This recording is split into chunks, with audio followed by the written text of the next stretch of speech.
Oscar Temaru faisait déjà vibrer le son des accords de Tahiti Nui à l'oreille de l'ex-ministre de l'Outre-mer François Baroin en 2006.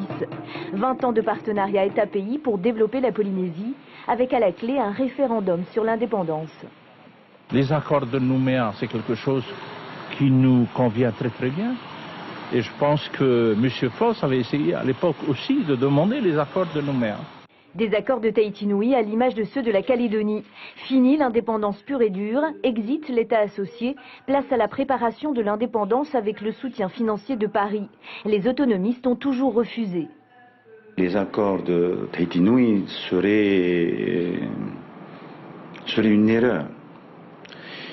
Les accords de Nouméa, rappelez-vous, comme les accords de Matignon, sont issus d'une situation de guerre.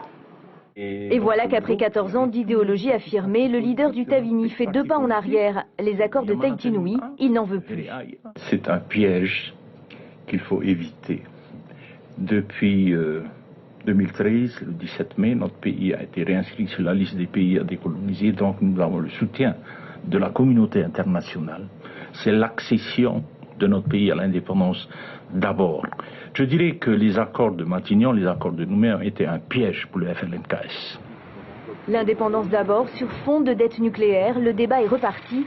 Le leader indépendantiste aurait compris que repousser la question à dans 20 ou 30 ans ne lui était peut-être pas politiquement favorable.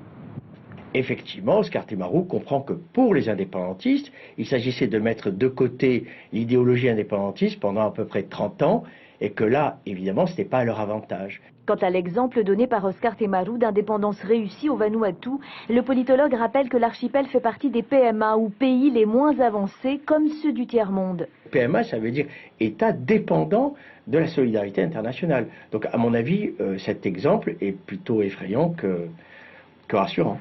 Autonomie ou indépendance, la Polynésie a bien du mal à sortir du débat.